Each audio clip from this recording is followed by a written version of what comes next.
Welcome to Real Estate Wisdom Podcast, episode number 15, with your host, Vishal Kapoor, Realtor.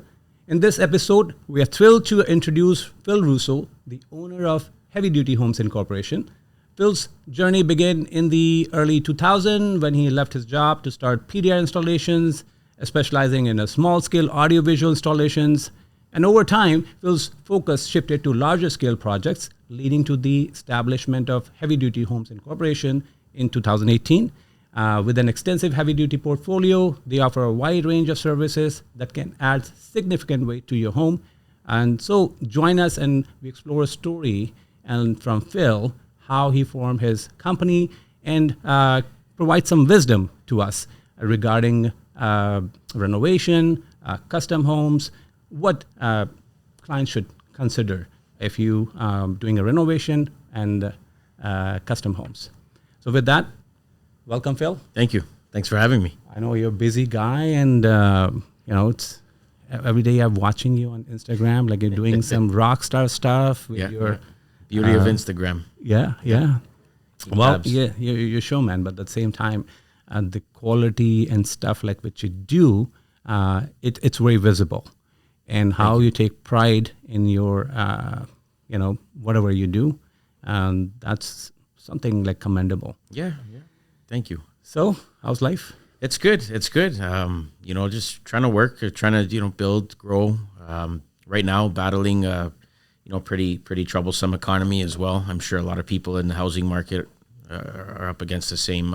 We are all in the same boat. The same struggles right now. But, nonetheless, it's the most important time to pivot and build your network. And when things are slow, you need to do your work, so you have to sharpen your saw. At least when you come out of the struggle, everything's back and booming again. For sure. Yeah. And like I said, you have to sharpen your saw. If I know as a construction guy, if a saw is not sharpened, that's right. Not to cut the wood sharply, right? Yeah, that's exactly right. So definitely, I know when we used to work in a future shop together, and I still remember when you were doing the installations for audio, video, and you have different ideas. Sometimes people selecting the wrong product, and you guide them. Yep. Even you were not the salesperson that time, as you used to say that, right? Right. But one thing which I really admired that time as well with working with you, you were giving suggestion not based on what you want to sell or what the great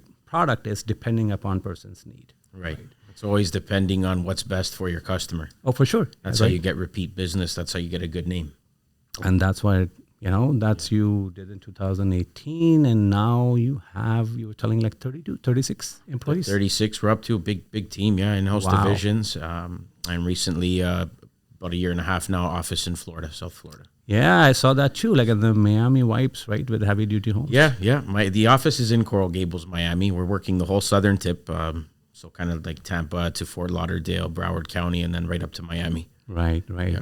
And GTA, you covered whole GTA. We covered pretty much within a 45-minute radius or 50-mile radius of Vaughan, because that's where our head office is. So we hit Toronto, Oakville, Mississauga, East, King City. We even go north. We do a lot of cottage builds on the water. So if people want custom homes on the water, we set up a special supervisor, special site office there, and we do things outside of our range. Right. Well, that's awesome. But I know, you were the audiovisual guy. Yeah. So what inspired you to start a renovation company and specialize in custom homes? Well, I was in construction before AV. So when I was in high school, I didn't spend a whole lot of time at school. So I was present, just not physically. And I was working for construction companies as a kid. Right. Because I figured out that's where money was. Right. So I was doing landscaping. I was doing demolition. I was involved right from when I was 15, 16 years old. Right. When I got out of high school, I took a greater interest in automotive. And we started doing custom cars because those were popular TV shows at the time. I wanted to build cool things. Right. Custom cars then took me back into homes with home theater. Right. We were together at Future Shop, and they were sending me on weekends to do TV installations, home theater installations, whatever the other crew couldn't handle it within their schedule. Right.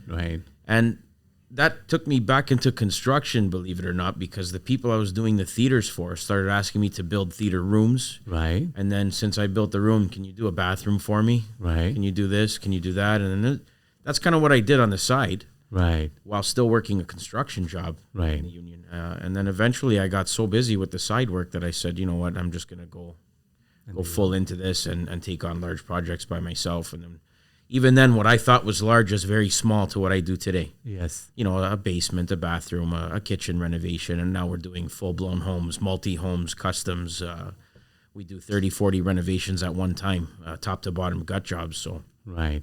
ever since the pandemic, inflation hit so hard that custom homes kind of really halted and renovations took off. Absolutely. Because that was the best way to see ROI in a home. Yep. And that's kind of where we built on that. We built a really strong renovation base, whereas before it was just kind of building only and everything in the middle. Yeah. No, I would just as you know, I love podcast and was listening other realtors podcast as well. And one of the podcasts, they're saying this is the time when cost is a little bit low. Yeah. It's not high. And when your home is not selling, it's adding those new features, basement, side entrances, and everything. And because the other thing is also that because of the interest rate hike and everything, people are struggling and paying the payments, carrying that whole house. Right. And a lot of people started thinking or doing it already, like in a renovation of their basements. Right. With this every side entrance. It's need to be legal. Oakville, you work in Oakville and very strict on that. Not like Brampton, you can make anything. I'm nothing against Oakville's that. very strict. Oakville is very strict, and so coming with my a second question based on that, can you share some important factors that homeowners should consider before starting a renovation or building a custom home? Of course, yeah. So there's always a purpose to a renovation, whether it's going to be a luxury build, if you want to stay somewhere long-term. Your initial investment is always going to dictate how long it takes for you to see ROI. Correct. So if you're putting in very minimal initial investment and you're just patching and painting and refacing, you can get an immediate ROI. But if the quality's poor, it's going to do even worse for you because somebody has to buy the house and then redo it. Yeah. So today's consumer is very educated because there's HGTV. They see renovation shows. They can see everybody's work on Instagram. Right. They now know what to look for because there's much more advice than there was 20 years ago when flippers were around. Right. You can't flip anymore because everybody knows what to look for. Correct. So when renovating, I always try to push people to renovate at least one whole floor at a time. And we're talking everything, windows, doors, caulking, everything inside, insulation, and put the whole investment in, if not doing the whole home. Right. The ROI will take longer to achieve, but we're no longer in a flip market. Yeah. You're never going to make that money kind of flipping these days. And it simply goes back to TV ruined it for everybody and everything else. And when I say ruined, I think it's better that people aren't flipping because there were too many people buying a house for less, putting garbage into it, hiding everything in the walls, doing electrical and stuff themselves, causing problems. Right. And they would just make it look pretty. And someone would come in and pay a high price for it and then dive deep into a whole pile of issues. Oh, for sure. And that's what I hate about the flipping market. Yeah. So when I try to deal with homeowners and clients and people that talk to me and they say, we just want to reface and put some paint and patch this and that, we don't really do that. We're heavy duty homes. I'll build you a quality product. It's going to last another 25, 30 years before you need to touch it. Right. But you may not be able to sell this in 2 months unless you get a buyer who's willing to pay what we've added to it. Right. Because even buyers, they'll see the quality. Right. They'll come in and say, you know what, this house was properly done, but you also need to understand that this is one of the more higher value home in an area.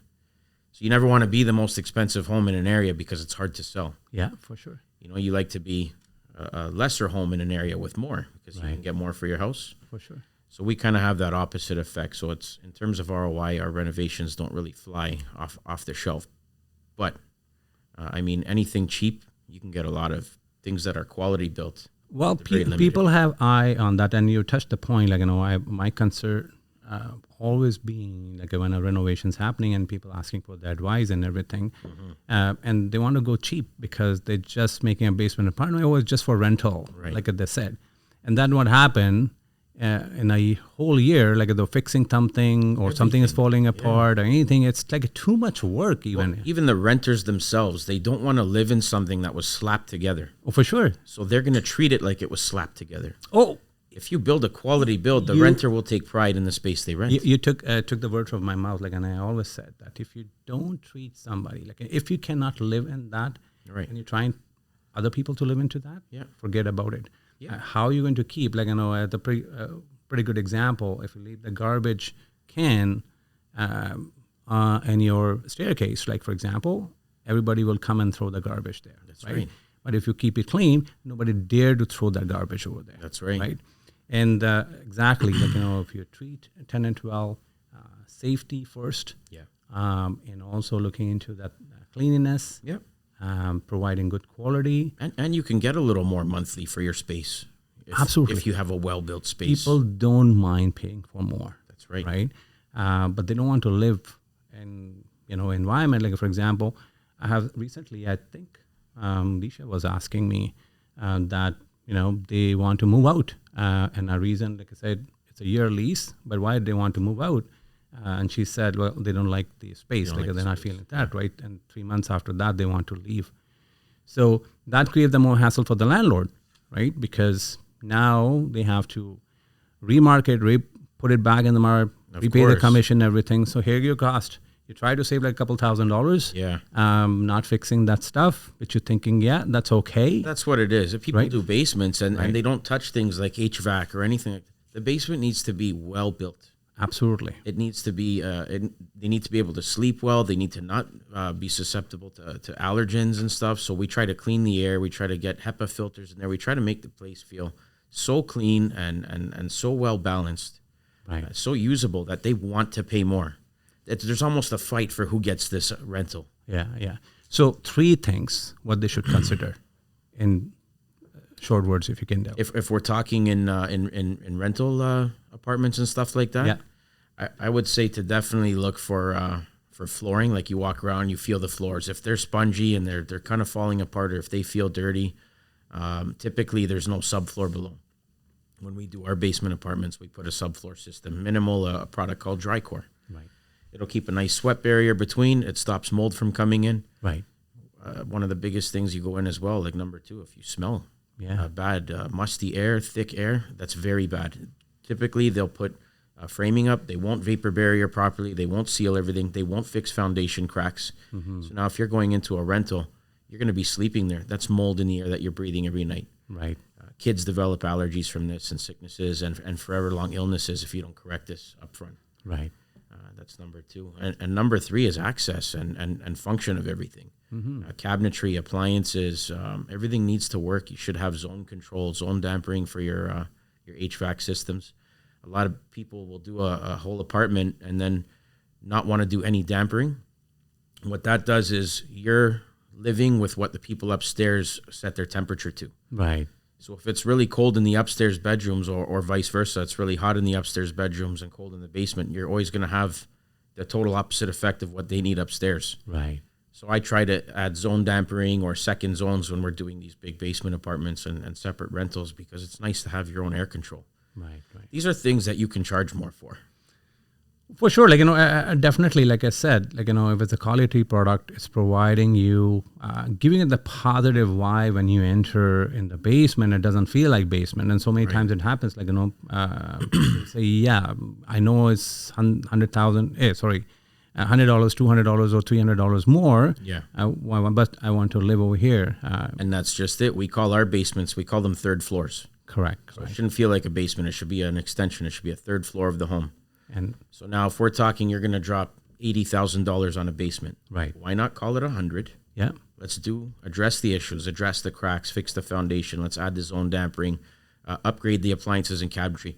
All those little upgrades will help you get to your place to the next level, both on your monthly rental income, and on your overall sale of the property if you need to get out of it. Oh, for sure, absolutely. And from my record, like, having the legal basement with the safety, they sell on the higher price and quicker than something which is done illegally or just get the what called the DIY. Yeah, and as a realtor, how many places you go into, you open the door, you're not in construction, but you can tell right away what a poor job is versus a good job. Absolutely. And that's my thing. Like when I go and show properties to my clients, they look into all the great staging and other stuff, look at wall colors and everything they stuck onto it. I am the one who's going over there and just looking into all the deficiencies in the house. Right. I shake things, I touch things, and I go and say, yeah, I know, because like when I was busy, You're looking for home smells and window condensations and stuff like that. And on top of that, people were not doing home inspection, right? Right. But we were the first. I was the first eye to looking into that. Okay, how's the HVAC? It's the filter getting, it's put in clean. If it was not clean, then I'll say, I'm not taking up the maintenance of this house. Right. So these can be an issue later. So find out more about the landlord. Right. How much pride they take in their own home. Of course. Right. Own investment. Anyway, conversation is going too long, but I know these are some important topics. I know you deal with a lot of homeowners, and what are some common challenges the homeowners face during their renovation or custom home buildings process, and how can they be overcome? Well, it's no longer a real issue for us because we have a set of rules now that we have to abide by with our homeowners, and it's not the case for a lot of companies out there. So a lot of people think they can live in the home during a renovation. We don't allow this. Yeah. It's very hard to let the homeowner know that this is no longer your home. It's now an active job site that you're going to be living on. Right. So it's a war zone in terms of mess in the space. You don't have control over the hours guys work. If you do, there's going to be quite extensive delays that you're going to add to the project. For sure. If you say, no, you can't send anybody today, I have a Zoom call. Well, the electricians that were supposed to come today can't come for another 2 weeks now because they have another job they have to take on. For sure. And stuff like that starts to happen. So you got to understand that is our space. Number two is if they want to live in the home, all the drywall sanding, all the dust, no matter how much plastic you put up. For sure. If you turn that furnace on or that air conditioning, the vents are going to take it, blow it all throughout the house. You, your kids, you're now living in that construction site. Right. When guys are wearing masks, you're sleeping with that stuff in the air. Right. Paint curing, mud, moisture, it's all stuff you don't want to be around. For sure. So living on the project is probably the hardest challenge for most, but it also is a way to save money for them because they don't have somewhere to go. They don't want to rent a place because things cost very much to rent now short term during construction. A lot of people do not have family they can stay with, or they have a large family themselves that they can't just call a friend and can I come stay there for 2 months. Right.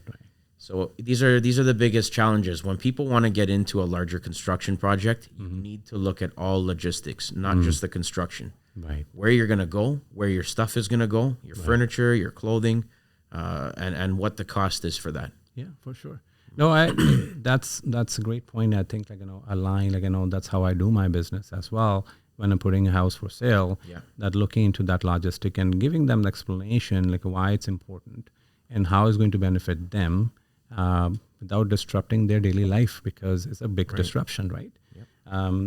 That's a great point. And then in talk of the custom homes, we haven't touched on that one because you do a lot of custom homes. Like now you're doing in Oakville and you're doing some other projects as well.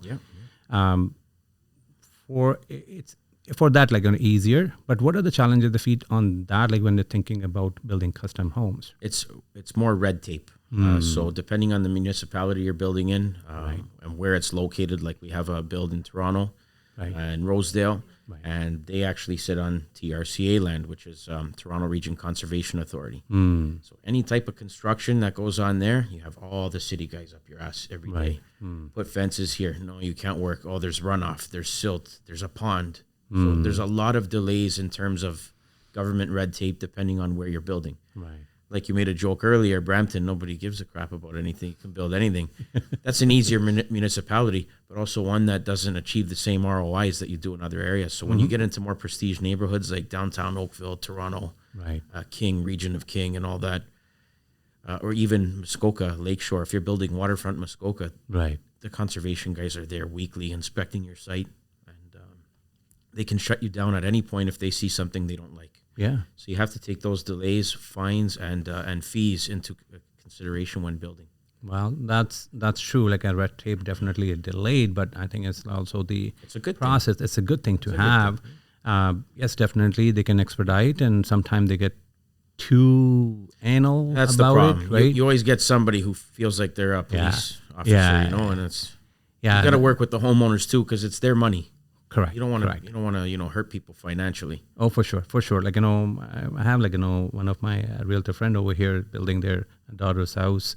And he's a realtor, like, he knows the stuff and everything, and he's not going to put anything which is not legal. Right. He's good with the design and everything. And something was half an inch or 1 inch was away. Yeah, that's And ridiculous. they come and they say, no, redo it. And then what happened, like, she go away and then they corrected that. Then she came back, then she pointed out something else. And those kind of things, like, why didn't you tell me that when you were there, put the whole inspection and tell me like what other things needed to be corrected. Right. So he was like struggling with like, now I know I'm going to force them to check everything and tell me all the things, not like coming every time and changing stuff. Right. So yeah, definitely those are some great big challenges for sure. In your experience, what are some key elements that make a successful renovation or custom home project? Let's go with the renovation. What could be? Well, the best way to go about it is to hire a builder that you've done your research on, that you've got referrals, references from, and then you have to put all the trust in them. Yeah. So a lot of people like to micromanage their project. Yeah. And that comes from contractors and builders have a bad reputation. We're trying to change the game. We like to keep people in a stress-free environment. We like to execute all projects on time. If they do get delayed, for our sake, then I'll try to, get the customers a couple months comped free on their rental or something. Like, let me cover your rent. Right. We had a snag here. Yeah. Always try to show that we're doing something well. But trusting the project to the person you hired is the key element. For sure. If you're in their way every day and you're making changes and you're coming down on them and you're offering opinions from things that you see online, right, that kind of gets annoying and the people no longer want to work with you. You have to know how to approach your builders as well. So when you do have questions, there's nothing wrong with changing your mind. Yeah, for sure. You got to understand there's delays that come with that. Oh, for sure. Now we're going to stop the project. Let's figure out how you want to re-implement things. Right. We'll take it to the drawing board. Yeah. But when you come in third month in and say, you know what, I don't like this kitchen anymore. I want to change it to this. And we have to redo the rough-ins, but you're still expecting the exact same delivery date. Yeah. You can't have that. So design is crucial. Yeah. Planning, trusting your contractor, and paying your bills. Oh, for sure. Seamless execution. And I guess, when people doing like the first time, they don't have an idea where to start sometimes, right? They're looking for ideas, but also they look into their friend's house, which the basement was done, and they really like it. They want to get it done, but they don't want to hire the same guy because it's a little bit expensive. Right. And then they want to do the same thing with the cheaper guy and try to save money. Right. And I said, you can't do that. Your place is smaller. Yeah.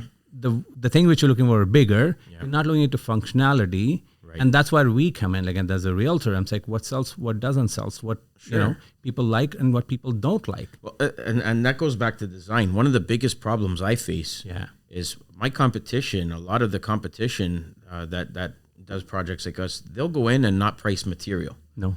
So now imagine you've come to me and you're like, where do we start? I'm going to say, well, I'm going to design the project for you. I'm going to give you a budget for your materials, meaning every tile, every light switch, every piece of hardwood, countertops, toilets, faucets. I price it all in with an allowance. Yeah. So now I understand your taste. Right. I tell you this job's going to cost $200,000 in construction, $150,000 in purchase allowances. Right. And you could say, oh, Phil, that's way too expensive. I have other contractors that are telling me that they can do this for $90,000. You're right. And I have to buy everything myself. Right. You have no idea what all that's going to add up to. Oh, for sure. Big time. I'm trying to do it in a matter that is transparent so you understand what you're up against. Right. Not using cheap products either. Right. And having a designer coordinate it so that when it does go into the house, it looks like it was all planned. Yeah. Not this thing's from Homeless Depot, this thing's from Lowe's, this thing's from a nice store, and the house starts to look Frankenstein. Right. People don't see the value in that. They're scared of the number. Meanwhile, they get there anyway with the other guys. Yeah. So try to always have your builder or contractor give you a total price because they should know how to calculate material, building materials, and finishes if they know what they're doing. That's the first red flag, is if somebody does not want to price all those things and they only want to price labor, because they're putting all the responsibility in your court. Oh, it does. Like, I recently, I'm not sure, like, if you heard on the news, right? Then it was an Oakville home. They give it for renovation. Remember, they demoed. There was like a kitchen for $25,000. Like, how that the kitchen can renovation within $25,000 and what they wanted, and I don't understand, like, how come he end up breaking the washrooms and everything without them knowing, which is kind of, I would say, like, the Shady areas there. Shady area, one-sided story, I can say. That's what I've felt. Like, I feel sorry for them. Like, they were sleeping in the car. Maybe they had a verbal contract that they misunderstood. Like, there should be, you don't just go and demo another area without asking somebody. So that's what they say, right? So I'd like to hear the other side of that. Yeah. You get what you paid for. You get what you paid for. Right. And they end up costing them more, 4 times more than what's, like, they could have done, like, maybe 50,000, right? Right. So I know, like, those are but in order, just like you said, having that clear mindset, and probably maybe better idea to have, like, 1 or 2 time consultation to have the questions and everything before you even start the project. Look at their establishment as well. Like us, we have an office, we have a home base, we have our fleet, we have staff. There's boardrooms. There's like, you feel like we're not going anywhere. Yeah. And then there's other guys who will literally come with a paper towel and their estimate written out. Yeah. Let's go meet at Tim Hortons. We'll go over the project. Correct. These are all the red flags you got to look for. You cannot put that guy up against a legit company. It's fine if you're doing a bathroom, because there's people that work out of their trucks and they can put a bathroom together and slap it together. If you don't have a budget for a high quality bathroom and you really just need it done, there's going to be guys that you can meet. But when we're talking hundreds of thousands of dollars plus, look at the establishment, because you're now in that realm of you need to go to court, and this is years of nonsense if you make the wrong choice. Right. Lots of money, lots of heartache, lots of headaches. The biggest thing which I hate, like, when the people who know me and they get that renovation type of things done, and then they come to me, hey, can you come and we did the renovation, how it looks. I'm like, it's too late. You should have called me before to get that idea. Like, so it's not only the, I work along with, like, people like you, and knowing that and get the education from you, like what to look, what not to look, and I guide them. It's okay. A lot of the realtors I know will call me when their people are looking for a home. Exactly. If your client calls you and says, I want to shop for a home that we can renovate, can you find me something older? Right. Okay, why don't we bring the contractor along? Yeah. And then he can offer some advice. And then, you start to build trust with the clients that way. Mm-hmm. And now you look better because you've brought a third party there to advise and to help them make a choice. Yeah. It's not about getting the sale right away. It's about guiding them to the right property. Which one's going to be most cost effective? And that's my role as a realtor, because they're doing the biggest investment, and that's right. Working on different homes. I see, like, tens, houses, like, in every day, for example, an average. But looking into that, what works, what doesn't work, right? When they're showing, and now when the market is down, before it's any garbage was selling, right? Now even it's more important. Well, in 2021, when all that inventory it was in such demand, you could take a crap on the floor and the house would sell. That's right. Now you have to go back to staging it, making it look presentable and all that. So really the demand is what dictates everything, and the cost of borrowing is what dictates everything, because that's what drives demand. Yeah. When the money was free, people would buy a house no matter the price. But I can tell you, like, even that time when people selling the crap, I always did, and that previously I was working with the Corman Detroit team, and they take a pride on that, like presenting their home. We prepare the client, just like you said, like, from the starting, that what's need to be get cleanliness, like, something like how to refresh their house, like, you're living in there. This is the standard of showing your home off. It's the standard showing. So for us, like, it never change anything depending on the market, that I should do more on this side or that side. Right. Always doing, because that's our standard. It's easier to do. At the same time, even that time, our house was selling more than what the regular was selling. That's right. And it's provide the value. And sometimes, like, people don't get insight. they don't think that way. And I think like if they understand that part, it become much easier for them Yes. and for us. Yeah, Right? absolutely. For sure. The one important question when we start with the talking about the successful project, how they can provide you or you can provide the tips to homeowners that how to effectively communicate their vision, expectations to contractors during the renovation or even a custom home building process. So what you prefer, like, and how you communicate with your clients and how you want them to communicate with you During the construction, or before, like anyway, starting the project, right? So Clear expectations, right? Pre-project is all me. So even though I have a vast team of everybody who does everything on the site, all pre-construction goes through me because I like to oversee all of the client's goals. I build my relationship with them because at the end of the day, it's very custom, it's very hands-on, and because they need somebody to speak to if there is an issue down the road, I like to be that person there for them. Awesome. So direct communication between them and me pre-construction. Once construction starts, we use a construction management software. So then I invite them with a login. Here's your login to our client portal. You can go online and view my progress. You can see what the team's done this week, what is planned for next week, if we have any delays, if we have any progresses. And it's very interactive. If you guys want to walk the site, you book it with me or your site super. You can take photos inside the app, ask questions. Hey guys, I thought we discussed the light switch over here. Wow. Oh, I'm so sorry we missed it. We send the electricians back on site. So communication is extremely important when you're dealing with a large project, even small ones. Yeah. Because one miss, you could lose your whole budget. Oh, for sure.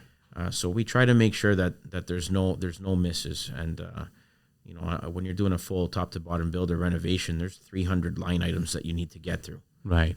Through the course of the project. So there's a lot of details, and we need to keep open communication. And when you have clients that are texting the flooring guy separately and the super and the owner and that's when things start to become messy. Oh, for sure. That's true. I'm great. Like, you put their system and processes in place. Yeah. And you also providing the tool to communicate with you properly. So it's all documented. It's all in one place. So it's not only cover you legally, but also like it's covering you. Gets rid of the he said, she said. That's right. Like you said that, like, and that happened, and I thought like it's going to happen, look like this and everything. But you have that system in your place, which you're providing the tool. And I think that's the one part, like a lot of businesses, they don't do. They just rely on their way of communication. Right. And they want them to, whatever way you want to communicate, we communicate, rather than, no, here's the system. Oh, yeah. And that's how the process work. Yeah. It's just like, going to the Walmart and I want to pay with my, the card, which they don't use, right? And try to do things differently because I like this way.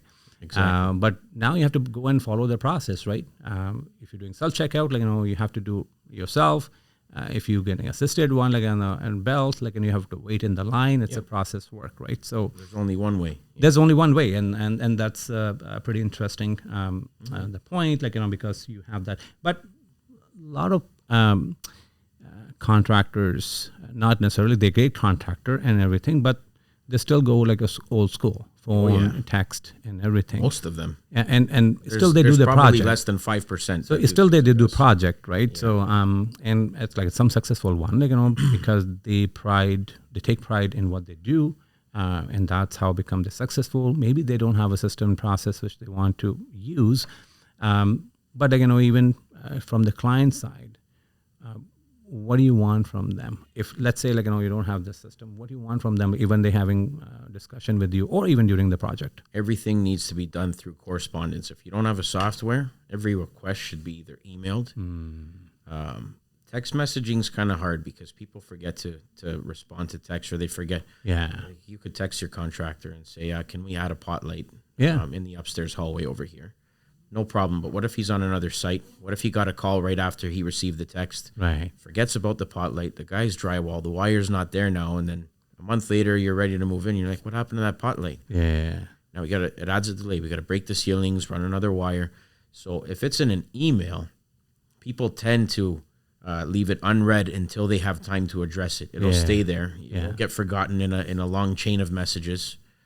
So I always ask everybody to email any requests to me and my team. Then the request gets typed into our own to-do list. Okay. Then our to-do list in-house, we have to check them off when they're complete.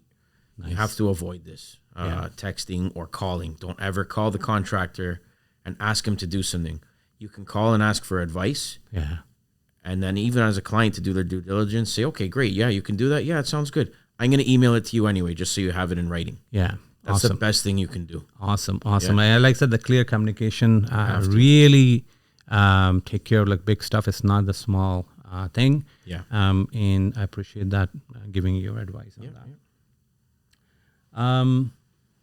I know you already innovative. You talk about the your system process. You have a software app, everything. But how do you ensure that your company stay up to date with the latest trends and technologies in the renovation and custom industry? I know there's always changing. Yeah, it's changing every year. Yeah. It's kind of the best way to go about it is visit trade shows. Yeah. Trade shows usually have suppliers and companies bringing the latest innovations all to one place. Right. So I'm sure we've all been to them. You go booth to booth and you see what new companies are offering and cool things and different ways of building, new products, new building solutions. So visiting trade shows abroad as well is huge. So if you go to the U.S. or if you go to, I recently learned from a colleague of mine, he says the best shows, the most innovative shows are in Europe. So if you go to like Italy, you can see what they're doing with their kitchens, and they're 10 years ahead of what North Americas are doing. So you already know what's coming. You know what's coming down the line, and if you implement what the trend it now, is going to be, you're going to set yourself apart from the 95%. Yeah, and you'll start to attract that 5% of higher valued customers and clients that want to do bigger, better things, and this is how you grow your company. No, that's absolutely like the education is a big part, right? Yeah.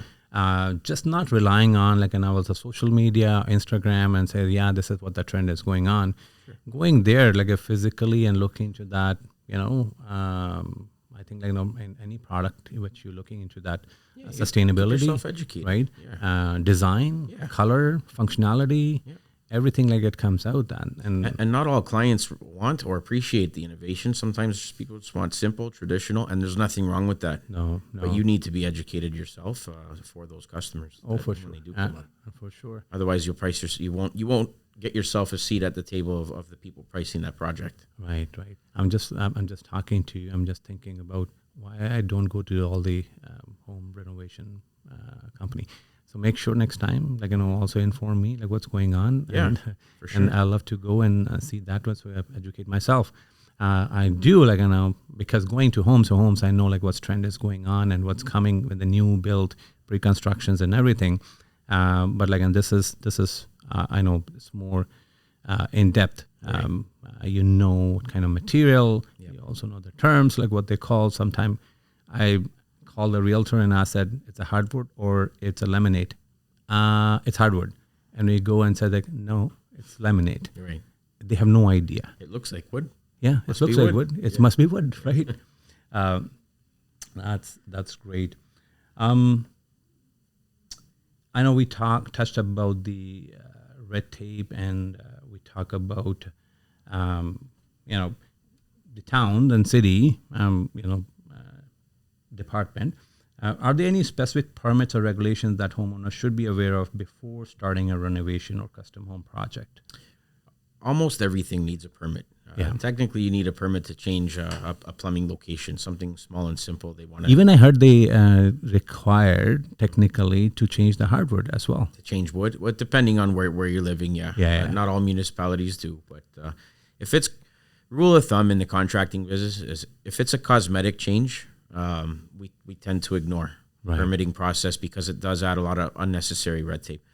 If it's going to be structural, moving of locations, rebalancing walls and air and all that stuff like that, then I always try to push people to go for permits because, you get one neighbor call. Yeah. That's all it takes. You have to open up things. You have to, pay your fines and all that. It's just a whole nightmare because it happens. As a contractor, we try to tell everybody, this is what should be permitted. If we're just doing just kind of paint and flooring and countertops and cabinetry, I'm not going to tell them get a permit if we're changing toilets and faucets. Yeah. And I'm talking to you and again thinking about one of my clients who wants to Wife wanted to remove the wall between the kitchen and the living room. She was the open concept. If it's not structural, but it is structural. When the time we bought, I took the contractor with me, and he looked into that. It says, no, it's not a load bearing wall. It can be done. We got the another contractor, and he comes over. Nope, it's load bearing wall, and that changed everything. And she's like really pissed because that's what she thought. She wants to do that. Right. Husband say I'm okay. It's great. I want the separation, but she doesn't. So anyway, please remind me that I have to consult with you for that's a small project, but it's a very important one for one of my absolutely. Yeah, come on and help you out. Oh, for sure. I know you mentioned about the permits. Most of the time, like side entrances need permits. If you're doing always need the permit. Even you installing the kitchen, you need the permit. Depending again, if it's cosmetic, you're keeping footprints and fixtures. Then do without it. Yeah, so pretty clear, like what you said, like what I said to my clients as well. Look for the bones, not for the skin. Yeah, even you're buying the house. That's a good phrase. Yeah. So, can you share a success story from one of your renovation or custom home projects that you are particularly proud of? We do have one that did very well. Now we have some clients who they put about $350,000 worth of renovations into a home with us. Their home was worth, I think it was 2.1. So they put $350,000 with us in facelifting, cabinetry, bathrooms, and stuff of that nature. Mind you, this is pandemic, so it might be worth about $500,000 now. Yeah, but they got it reappraised at 3.2. Wow! After that 350 was put in, so it's big ROI. There was a $670,000 ROI on what they've invested into that home now. Right. Once they got that reappraised, it flipped their mortgage upside down and lowered their interest rates, or they could use it for leverage. So those clients actually took that money that they re-leveraged and spent it with us on a home in Florida that they're now Airbnb-ing. Wow. So we found a home there, we renovated it for them, and now that's making them $8,000 a month, close to $6,000 to $8,000 a month profit US. So sometimes a proper renovation in the right area can get you such a good ROI, free up enough money to invest elsewhere. Yeah. What's that property in Florida doing for them now? Paying their renovation bill. Right. Plus its own mortgage. Yeah. So make your money work for you with for real sure, estate. And that's what the smart investment and smart thing to do. And a lot of time people wants to think about the renovation the way they want to because they think they're married to that house and they're going to live it forever. I shouldn't say they're married because marriage doesn't last these days. Right. Nothing lasts these days. So I will say more, it's just you tying that over there in normal terms and you're going to stay there forever. Yeah. Right. But you're not going to there forever. No. So think about that, when you're renovating, that you're putting such ways which, most people are going to like. Not everybody's going to like it. Renovate the way you want it. The way you would want to move into something. Right. Don't slap it together for the next guy. Yeah. No, I'm talking about the design. Like if somebody, these days I like yellow. I want to put the yellow on my wall, but... So you're saying try to think more timelessly, Correct. And I think that's what you do as well, something which not going to design pretty age. We do get the odd clients that want super modern, but 9 out of 10 understand that a timeless renovation can be sold when they want to get out of it. And it's also depending upon the neighborhood as well, right? So if you have those 80s houses in the lane and then your super modern house in between... It's going to take a long time to get that ROI. And you've probably seen in Oakville, a lot of time, on Bridge Road and all those ones, on the builders, everybody came out. People have different goals, though. So your goal might be to do that home and stay there. In which case, do it how you want. That's right. That's right. Don't think of just the ROI. Think of how long you're going to be here and how long you want to enjoy it for. Right. Because eventually, if you're going to stay here 10 years and start a family and everything, of course, build what you want. It'll catch up to it. Yeah. Well, that's a great a success story. How it helped them to make more money and pay off that. Sure. I know we talk about a lot of customers, but what your type of how do you ensure customer satisfaction and maintain a good relationship with clients throughout the renovation or custom home building process? I know you do. We're trying to implement a weekly update schedule. So if customers can be involved in our weekly calendar, plus get an email weekly or bi-weekly saying, hey guys, this is what happened. This is what's going on. Any questions or concerns, please call us. 9 times out of 10, they have no concerns because they're informed. Yeah. When people are not informed on what's going on is when they worry the most. Yep. So customer service almost just means keeping them at the wheel. Yeah. Even though we have control of it, they need to feel like they're still driving the car as well. Exactly. Which is very important because they're providing the funding. It's their project. It's their home. That's right. So at any point, if they want to pull out, they can pull out. But we still need to guide the project because we're the people who know how to do it best. Yeah.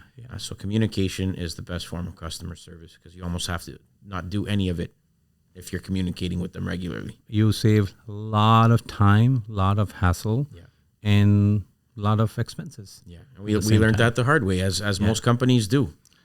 Well, the thing you is, upset customers, you got to think of, well, how can we redirect and avoid this issue in the future? and here's the thing, during COVID, we found it a lot. People, they're looking job, they're leaving their job, or they're getting fired from there, and then they want to do the realtor license, mortgage license, or even start doing in the handyman kind of job. Right. And the soon it become they are the construction person who doing it, they know and everything. Right. And they do the job and shitty job. So a lot of those people, I'm pretty sure in your construction business as well, they, like I said, mom and pop kind of, coming out small. And there's nothing wrong with a small outfit. There's a lot of independent people who do good work. Yeah. I got no problem with that. It's just when they start to get into a caliber or a scale of project that they have no business in. Right. Because now they don't know how to price that. They don't know how to work at it, but they're taking that work from somebody who knows how to do it. Yeah. And also depending upon the location and neighborhood as well, which I saw, no offense, again, I'm not against a Brampton and everything, but the Oakville, I lived in Oakville for a long time. So knowing the neighborhood type of things which people are going to like or not going to like, because it's not Oakville, because they don't want to leave that. Oakville is known for Oakville because it has some character to it, right?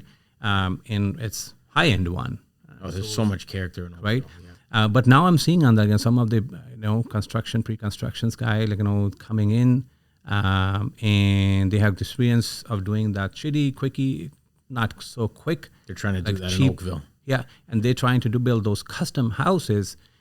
And I go recently it was it was 3.5 million, 4 million property. Right. At the same time, I have another builder client who's living there and selling his home, and he took such a pride. And I go side by side and look into that. This guy coming from, he was a realtor as well, and and what the job, cutting corners. Mm-hmm. Leaving the space between corners and they're track building, and all that production stuff. Home, and a lot of products from China, putting those windows and everything cheap because it's cost them less, right? And they say, I want to sell this much, and I'm still going to make money, and then I go to this house who was immaculate and says, hey, you know what? You probably didn't notice, and it was unnoticeable, small thing somewhere in the corner. He said, I'm going to fix that, right? I take a pride in it. And I tell you, even in this market, that property sold quicker than the other one. Of course. And for more money. Yeah. Right? I won't say more money because he's a construction guy, so he already know the value and everything. Sure. So whatever his expectations were, we met that expectation. Most people know what feels good. Yeah. And this other guy, when I'm dealing with that, I'm trying to explain it, okay, if you're doing the visitation, make sure all your windows, and they have the huge windows, right? Mm-hmm. Make sure it's clean, right? People, when spending that kind of money, they want to see that minute details. Mm-hmm. How you're taking pride of that. It's not going to sell if you don't listen and you try to sell it it will sell, its market is hot. Market is hot or not. Right. Don't lose your integrity. Things need to be pristine. Things should be always pristine. Show pride. Thank you so much. You provide such a valuable information. I know you have to go. You just close on time. Yeah. I'll leave you on that so you can set your next appointment. But great talking to you. Thanks for having me. Definitely. And I heard so much about your designer. Yeah. I might want to do the podcast with her, like in some design ideas. Learn and a little bit stuff. about home design and home all design that. and Sure. stuff. Yeah, How that implements with real estate markets. absolutely, Yeah. absolutely, and that's could be the good insight and wisdom for our viewers and listeners. Last words. What do you want to say? How the market looking like? What do you think is going to happen? Or I think it's going to, well, everything turns. yeah. So a lot of people are in fear right now. I'm getting calls from all kinds of different construction guys, real estate agents, designers, everybody from every industry is calling me to see, how are you guys so busy? I'm like, we're busy, but we're not making profits right now. Everything's very low. Everything's tight. It's tough. It's tough for everybody. Nobody's immune. But no fear. Everything turns. It will get better. For sure. Just hang in there. Keep your business afloat. Yeah. Keep your chins up, and just get to work. Yeah. Don't lower your standards. Keep it heavy. Yeah. Keep it heavy and heavy heavy. duty. With that, such a heavy duty podcast today. I hope you like this podcast and insight which is providing in the renovation and custom building houses and what you have to consider. Thank you for watching. Keep giving us your love. We'll love to have more questions from you. We'll love to have more comments like how we're doing, but also asking questions like, what other things which you have in mind, which you thought about and nobody told you that, right? So keep following us and giving your love. Until now, bye for now. Disclaimer. The information provided in this podcast is for informational purpose only and should not be considered as financial or investment advice. Consult with your professional before making any real estate decisions.